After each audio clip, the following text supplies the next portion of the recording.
In today's video, I'm going to be showing you how to add a Visa gift card to eBay. Now, this is a very quick and simple thing to do, so make sure you watch this video all the way to the end so you don't miss any important steps. So to start with, you must find an item that you're looking to buy off eBay. So let's just say I wanted to buy this dog ball launcher. I could choose this right here, and from there I can choose to buy it now by clicking this button here. From there, you'll get to the eBay checkout, and we have 4 different payment options. We can either add a new card, we can use PayPal, we can use PayPal Credit, or we can use Google Pay.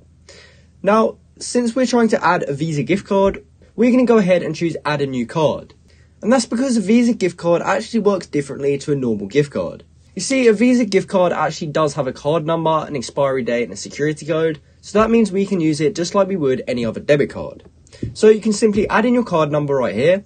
You then want to use the expiry date underneath. You can put in your security code, and you want to enter in your first and last name. From there, you can add your billing address, and then once you've added all that, you can go ahead and click confirm and pay.